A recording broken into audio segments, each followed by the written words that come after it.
नमस्कार दोस्तों, कैसे हो आप सब। इस वीडियो में हम चर्चा करेंगे परीक्षा धाम पब्लिकेशन की पुस्तक से भारत के नियंत्रक एवं महालेखा परीक्षक से संबंधित वस्तुनिष्ठ प्रश्नों के बारे में, जो आपके लिए एमपीपीएससी प्रीलिम्स एग्ज़ाम की यूनिट 10 में लाभकारी सिद्ध होने के साथ साथ उन समस्त एग्ज़ाम्स में उपयोगी साबित होगी जिनमें भी नियंत्रक एवं महालेखा परीक्षक से संबंधित वस्तुनिष्ठ प्रश्नों को पूछा जाता है। तो दोस्तों, इस वीडियो में हम शुरुआत करेंगे प्रश्न क्रमांक 1 से। भारत के नियंत्रक एवं महालेखा परीक्षक के कार्य एवं शक्तियां संविधान के किस अनुच्छेद में बताई गई हैं। दोस्तों, हम सभी जानते हैं भारतीय संविधान के अनुच्छेद 149 में भारत के नियंत्रक एवं महालेखा परीक्षक के कार्य एवं शक्तियों का उल्लेख किया गया है। ऑप्शन नंबर बी, अनुच्छेद 149 प्रश्न क्रमांक 1 का सही जवाब है। प्रश्न क्रमांक 2, निम्नलिखित कथनों पर विचार कीजिए। कथन 1, नियंत्रक महालेखा परीक्षक का कर्तव्य होगा वह उन सभी प्राप्तियों की लेखा संपरीक्षा करे जो भारत की संचित निधि में संदेह हैं। नियंत्रक महालेखा परीक्षक को संघ या किसी राज्य के किसी कार्यालय या विभाग में किए गए भंडारों या स्टॉक के लेखाओं की लेखा परीक्षा करने और उनकी बाबत में रिपोर्ट देने का प्राधिकार होगा। तो दोस्तों, हमने यहाँ पर 2 कथनों की बात करी। आपको बताना है इनमें से कौन सा कथन सत्य है। तो दोस्तों, यहाँ पर कथन 1 एवं कथन 2 दोनों सही हैं, इसलिए ऑप्शन नंबर बी 1 एवं 2 दोनों सत्य हैं। प्रश्न क्रमांक 2 का सही जवाब है। प्रश्न क्रमांक 3, दोस्तों, भारत के नियंत्रक एवं महालेखा परीक्षक की नियुक्ति कितने वर्ष के लिए की जाती है।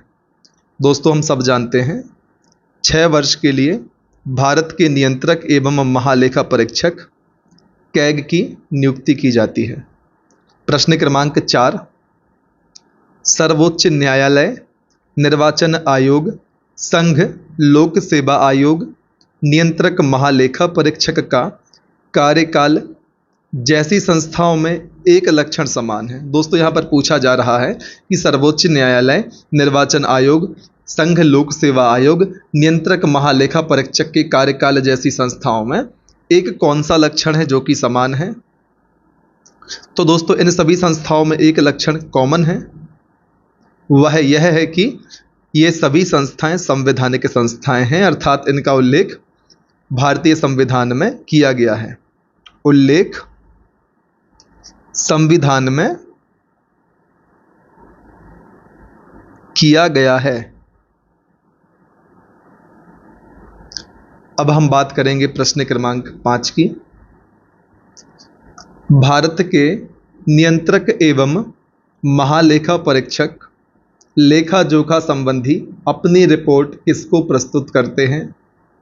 दोस्तों, भारत के नियंत्रक एवं महालेखा परीक्षक लेखा जोखा संबंधी अपनी रिपोर्ट भारत के राष्ट्रपति को प्रस्तुत करते हैं। ऑप्शन नंबर डी, राष्ट्रपति प्रश्न क्रमांक 5 का सही जवाब है। प्रश्न क्रमांक 6, भारत के नियंत्रक महालेखा परीक्षक निम्नलिखित में से किसकी प्राप्तियों और व्यय का लेखा परीक्षा नहीं करते। तो दोस्तों, कैग केंद्र सरकार, राज्य सरकार एवं सरकारी कंपनी इन तीनों का लेखा परीक्षा करते हैं, किंतु कैग द्वारा स्थानीय निकायों का लेखा परीक्षण नहीं किया जाता। ऑप्शन नंबर डी, स्थानीय निकाय प्रश्न क्रमांक 6 का सही जवाब है। प्रश्न क्रमांक 7, भारत सरकार के वित्तीय लेन देन के लेखाकरण के लिए कौन जिम्मेदार होता है। दोस्तों, नियंत्रक एवं महालेखा परीक्षक ऑप्शन नंबर डी भारत सरकार के वित्तीय लेन देन के लेखाकरण के लिए जिम्मेदार होता है। ऑप्शन नंबर डी प्रश्न क्रमांक 7 का सही जवाब है। प्रश्न क्रमांक 8 नियंत्रक महालेखा परीक्षक भारतीय संविधान के तहत सर्वप्रथम अधिकारी होगा। यह कथन किससे संबंधित है? नियंत्रक महालेखा परीक्षक भारतीय संविधान के तहत सर्वप्रथम अधिकारी होगा, यह कथन किसने कहा था या किससे संबंधित है? तो दोस्तों यह कथन डॉक्टर वी.आर. अंबेडकर जी ने कहा था। Option number A doctor VR. Ambedkar प्रश्न क्रमांक 8 का सही जवाब है। प्रश्न क्रमांक 9 दोस्तों निम्नलिखित में से कौन सा एक भारत के नियंत्रक और महालेखा परीक्षक का कार्य नहीं है? दोस्तों यहाँ पर 4 विकल्प दिए हुए हैं। 4 में से 3 विकल्पों में ऐसे कार्यों का उल्लेख है जो कैग के द्वारा किए जाते हैं। एक ऐसा विकल्प है जिनमें ऐसा कार्य उल्लिखित है जो कैग द्वारा नहीं किया जाता। हमें चारों विकल्पों में से पहचानना है कि किस विकल्प में ऐसा कार्य दिया गया है जो कि भारत के नियंत्रक एवं महालेखा परीक्षक द्वारा नहीं किया जा सकता। दोस्तों आपको ध्यान रखना है कथन में या प्रश्न में हाँ पूछा जा रहा है या नहीं। दोस्तों यहाँ पर ऐसा कार्य पूछा गया है जो नहीं किया जाता। आपको प्रश्न ध्यान से पढ़ना है। यदि आप इस प्रश्न में नहीं पढ़ेंगे तो आप ऑप्शन ए को ही टिक करके आगे बढ़ जाएंगे और आपका प्रश्न गलत हो जाएगा, क्योंकि ऑप्शन ए राज्यों के लेखाओं का संकलन करना कैग के कार्य में शामिल है। ऑप्शन नंबर बी आकस्मिक निधियों और लोक लेखाओं से संबंधित केंद्र सरकार एवं राज्य सरकारों के लेने देन की लेखा परीक्षा करना भी कैग के कार्यों में आता है। राज्य सरकार द्वारा वित्त पोषित संस्थाओं के लेखाओं की लेखा परीक्षा करना भी कैग के कार्यों में आता है। दोस्तों रक्षा लेखाओं का संकलन कैग के कार्यों में नहीं है, कैग के दायरे से बाहर है। ऑप्शन नंबर डी रक्षा लेखाओं के संकलन का कार्य कैग के द्वारा नहीं किया जाता, इसलिए ऑप्शन नंबर डी प्रश्न क्रमांक 9 का सही जवाब है। दोस्तों अब हम चर्चा करते हैं प्रश्न क्रमांक 10 की। मध्य प्रदेश में महालेखाकार पद की स्थापना कब की गई थी? तो दोस्तों वर्ष 1985 में मध्य प्रदेश में महालेखाकार पद की स्थापना की गई थी। ऑप्शन नंबर डी वर्ष 1985 प्रश्न क्रमांक 10 का सही जवाब है। प्रश्न क्रमांक 11 भारत के नियंत्रक एवं महालेखा परीक्षक द्वारा प्रस्तुत प्रतिवेदन के आधार पर कौन सी समिति कार्य करती है? तो दोस्तों हम सभी जानते हैं लोक लेखा समिति भारत के नियंत्रक एवं महालेखा परीक्षक द्वारा प्रस्तुत प्रतिवेदन के आधार पर कार्य करती है। लोक लेखा समिति पब्लिक अकाउंट कमेटी, जिसको हम PAC भी कहते हैं। ऑप्शन नंबर सी प्रश्न क्रमांक 11 का सही जवाब है। प्रश्न क्रमांक 12 नियंत्रक एवं महालेखा परीक्षक प्राथमिक रूप से संसद की किस समिति से जुड़ा है? दोस्तों कैग प्राथमिक रूप से संसद की लोक लेखा समिति से जुड़ा है। ऑप्शन नंबर सी प्रश्न क्रमांक 12 का सही जवाब है। प्रश्न क्रमांक 13 इनमें से किन्हें जुड़वा बहन कहा जाता है?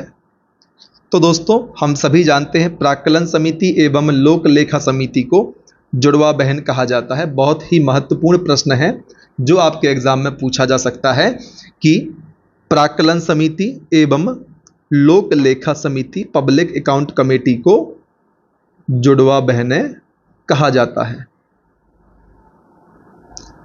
प्रश्न क्रमांक 14 निम्नलिखित में से कौन सा भारत का कंसोलिडेटेड फंड का नियंत्रण एवं पर्यवेक्षण करता है? निम्न में से कौन भारत के कंसोलिडेटेड फंड का नियंत्रण एवं पर्यवेक्षण करता है?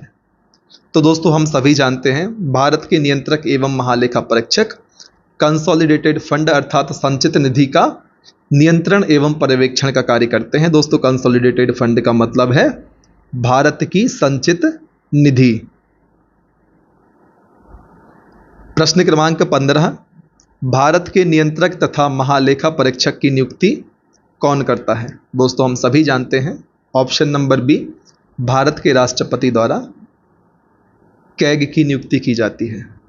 तो दोस्तों त्यागपत्र किसको देंगे? कैग त्यागपत्र भी राष्ट्रपति को ही देंगे। सामान्य रूप से जिस व्यक्ति द्वारा नियुक्ति की जाती है उन्हीं को त्यागपत्र सुपुर्द किया जाता है। प्रश्न क्रमांक 16, भारत के नियंत्रक एवं महालेखा परीक्षक की नियुक्ति संविधान के किस अनुच्छेद एवं किस भाग द्वारा की जाती है? तो दोस्तों संविधान के भाग 5 में अनुच्छेद 148 के तहत CAG नियंत्रक एवं महालेखा परीक्षक की नियुक्ति का उपबंध है। ऑप्शन नंबर सी, भाग 5 अनुच्छेद 148 प्रश्न क्रमांक 16 का सही जवाब है। प्रश्न क्रमांक 17, मध्य प्रदेश में महालेखाकार का प्रधान और उप प्रधान कार्यालय क्रमशः किन शहरों में स्थित है? पहले आपको बताना है महालेखाकार का प्रधान कार्यालय, फिर आपको बताना है उप कार्यालय। तो दोस्तों प्रधान कार्यालय मध्य प्रदेश महालेखाकार का ग्वालियर में है एवं उप कार्यालय भोपाल में है। ऑप्शन नंबर ए प्रश्न क्रमांक 17 का सही जवाब है। प्रश्न क्रमांक 18, भारत के नियंत्रक एवं महालेखा परीक्षक के वेतन भत्ते का निर्धारण कौन करता है? दोस्तों ऑप्शन नंबर सी, संसद के द्वारा भारत के नियंत्रक एवं महालेखा परीक्षक के वेतन भत्तों का निर्धारण किया जाता है। प्रश्न क्रमांक 19, भारत की सबसे बड़ी सर्वोच्च लेखांकन संस्था कौन सी है? तो दोस्तों नियंत्रक एवं महालेखा परीक्षक भारत की सर्वोच्च लेखांकन संस्था है। ऑप्शन नंबर सी, CAG प्रश्न क्रमांक 19 का सही जवाब है। अब हम चर्चा करते हैं प्रश्न क्रमांक 20 की। भारत का नियंत्रक एवं महालेखा परीक्षक कार्यभार संभालने से पहले किसके सम्मुख शपथ ग्रहण करता है? तो दोस्तों भारत का नियंत्रक एवं महालेखा परीक्षक अपना कार्यभार ग्रहण करने के पहले भारत के राष्ट्रपति के सम्मुख शपथ ग्रहण करता है। आपको ध्यान रखना है। ऑप्शन नंबर सी प्रश्न क्रमांक 20 का सही जवाब है। प्रश्न क्रमांक 21, भारत का नियंत्रक एवं महालेखा परीक्षक अपना त्यागपत्र किसे देता है? दोस्तों सामान्य रूप से जिसके द्वारा नियुक्ति की जाती है त्यागपत्र भी उसी को दिया जाता है। चूंकि नियंत्रक एवं महालेखा परीक्षक की नियुक्ति राष्ट्रपति के द्वारा की जाती है तो ये अपना त्यागपत्र भी राष्ट्रपति को ही सौंपते हैं। ऑप्शन नंबर बी प्रश्न क्रमांक 21 का सही जवाब है। दोस्तों यदि आपको हमारे द्वारा बनाए जाने वाले वीडियोस आपके एग्जाम की तैयारी में आपकी किसी भी प्रकार की सहायता करते हैं तो दोस्तों अधिक से अधिक लोगों तक आप हमारे वीडियो को शेयर करें। जितना हो सके आप शेयर करें, इससे हमें मनोबल मिलता है, हमें मोटिवेशन मिलता है, हम आपके लिए और भी कार्य कर पाएँ।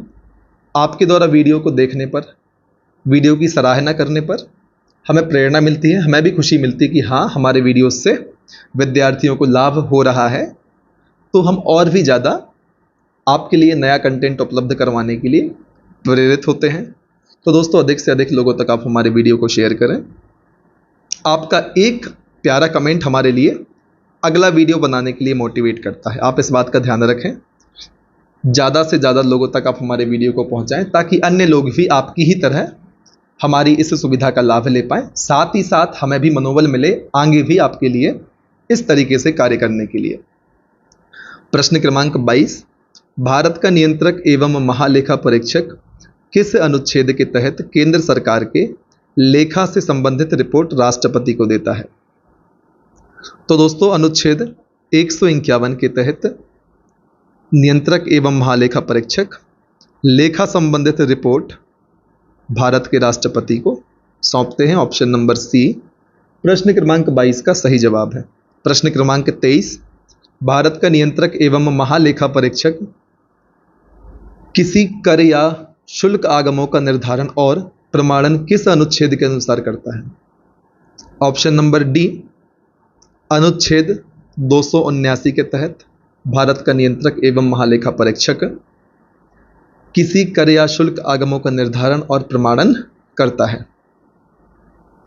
प्रश्न क्रमांक 24, भारत में पहली बार महालेखाकार कार्यालय वर्ष 1858 में स्थापित किया गया था। उस समय भारत के वायसराय कौन थे?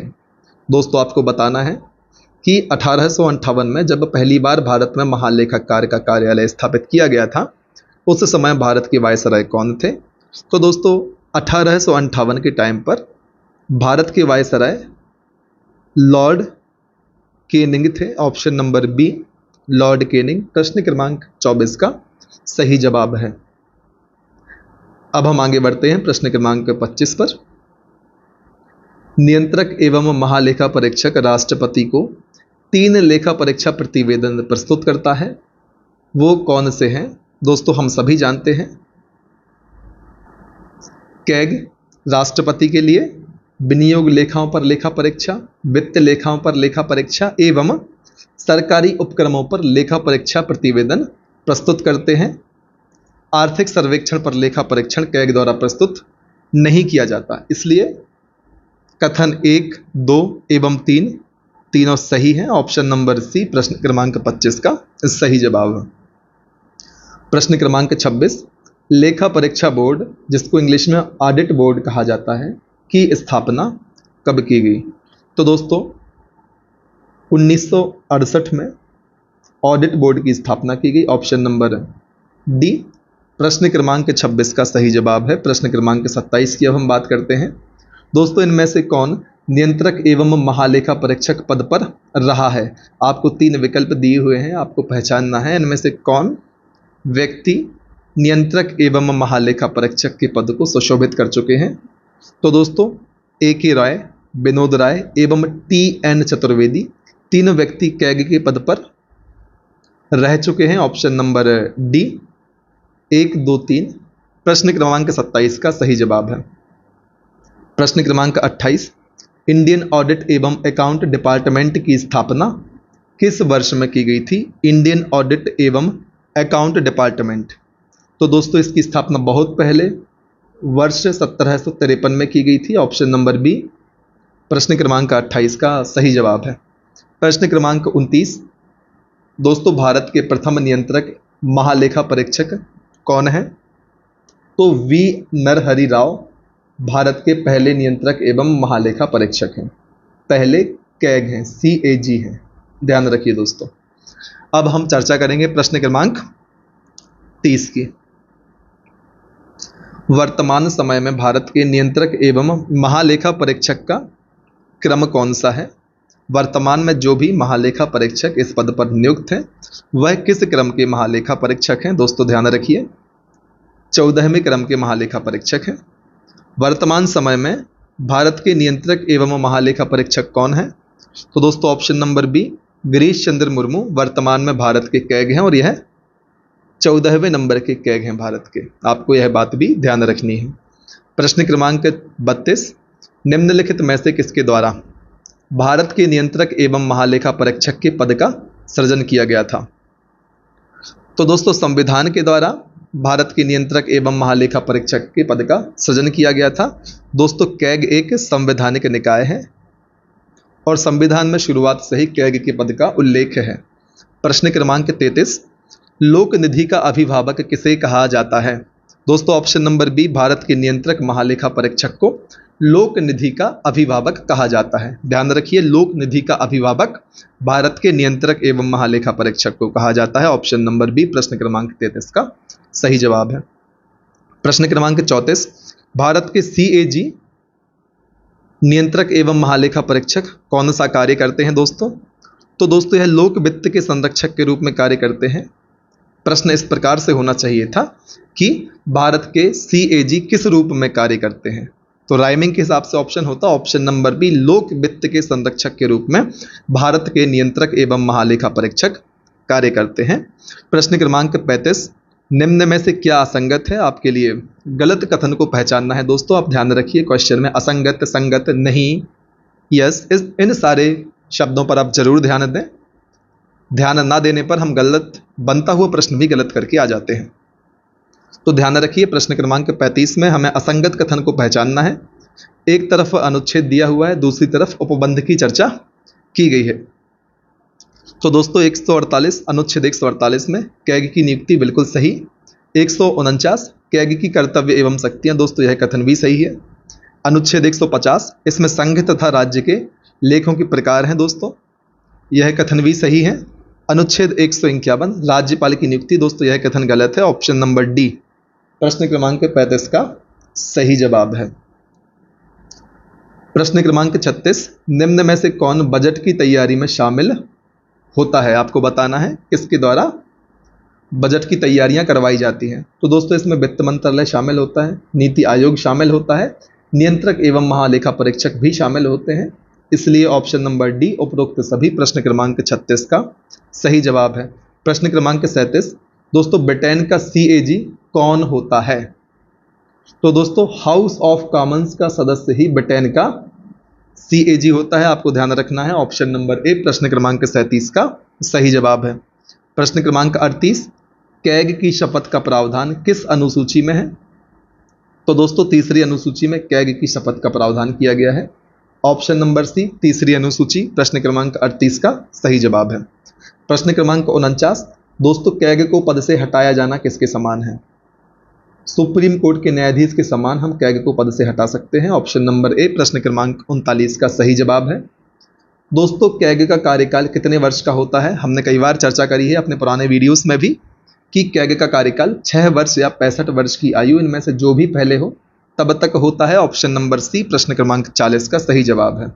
प्रश्न क्रमांक 41 भारत में वॉच डॉग किस संस्था को कहा जाता है? दोस्तों हमने अपने लास्ट जो वीडियो में हमने चर्चा करी थी जिसमें हम चर्चा कर रहे थे आयोग फटाफट की 18वें अध्याय में हमने देखा था कि कैग के लिए वॉच डॉग की संज्ञा दी जाती है। ऑप्शन नंबर बी प्रश्न क्रमांक 41 का सही जवाब है। तो दोस्तों इस प्रकार से हमने इस वीडियो के माध्यम से चर्चा करी भारत के नियंत्रक एवं महालेखा परीक्षक से संबंधित वस्तुनिष्ठ प्रश्नों की। यदि आपको हमारे द्वारा बनाए जाने वाले इस प्रकार की वीडियोस आपके एग्जाम की तैयारी में आपकी किसी भी प्रकार की सहायता करते हैं तो दोस्तों आप अधिक से अधिक संख्या में हमारे वीडियोस को लाइक करें। दोस्तों शेयर जरूर करिए आप हमारे वीडियोस को ताकि ज़्यादा से ज़्यादा लोगों तक हमारा वीडियो पहुंच पाए, अधिक से अधिक लोग हमारे वीडियोस को देखें जिससे हमें भी मनोबल मिलता है और हम लगातार आपके लिए कार्य करने के लिए प्रेरित होते हैं। चैनल को आप सब्सक्राइब कर लें, बेल आइकन भी प्रेस करें ताकि आने वाले समय में जितने भी वीडियोस हम अपने इस चैनल पर अपलोड करते हैं उनके नोटिफिकेशन आपको तुरंत प्राप्त हो जाएं। डिस्क्रिप्शन बॉक्स में हमने 2 लिंक आपको दी हुई हैं, एक हमारे टेलीग्राम चैनल की, एक इस पुस्तक की। टेलीग्राम चैनल के लिए आप लिंक के माध्यम से ज्वाइन कर लें एवं हमारे टेलीग्राम चैनल की सुविधा का लाभ भी आप लें। यदि आप इस पुस्तक को परचेज करना चाहते हैं तो लिंक के माध्यम से आप इस पुस्तक को भी परचेज कर सकते हैं। तो दोस्तों बने रहें हमारे साथ, लगातार मेहनत करें, तब तक ना रुकें जब तक आपको आपकी मंजिल प्राप्त नहीं हो जाती। दोस्तों एक बात याद रखिए, मेहनत का कोई दूसरा अल्टरनेटिव नहीं होता। यदि आपको अपनी मंजिल प्राप्त करनी है, सफलता पानी है, चाहे जीवन का कोई भी क्षेत्र हो, आपका कॉम्पिटिटिव एग्जाम हो, आप बिजनेस कर रहे हो, बिना मेहनत के मंजिल को हासिल नहीं किया जा सकता। कंप्रोमाइज आपको करना पड़ेगा, कुछ चीज़ें छूटेंगी तभी आप किसी दूसरी चीज़ को पा पाओगे। रिप्लेसमेंट होगा। आप अभी कुछ टाइम के लिए कंफर्ट जोन छोड़ते हैं तो उस कंफर्ट जोन के रिप्लेसमेंट में आपको सक्सेस मिलने का चांस बढ़ जाएगा। श्योरिटी फिर भी नहीं है दोस्तों, लेकिन यदि आप कंफर्ट जोन को नहीं छोड़ते तो इस बात की गारंटी है आप सक्सेस नहीं होंगे। आप मेहनत नहीं करते तो चांस पूरा है कि आप सक्सेस नहीं होंगे। यदि आप बहुत मेहनत करते हैं तो आपके सक्सेस होने के चांस बढ़ जाएंगे। आपको स्मार्ट वर्क के साथ साथ हार्ड वर्क भी करना है और कोई व्यक्ति यदि हार्ड वर्क करता है तो स्मार्ट वर्क भी करना है। इस जमाने में हार्ड वर्क स्मार्ट वर्क दोनों के सामंजस्य से ही आपको मंजिल प्राप्त हो जाती है। इसलिए आपको स्मार्ट वर्क एवं हार्ड वर्क का सामंजस्य बैठाना है और अपनी मंजिल को प्राप्त करना है। दोस्तों लगातार मेहनत करें, तब तक ना रुकें जब तक कि आपको आपकी मंजिल प्राप्त नहीं हो जाती। जय हिंद।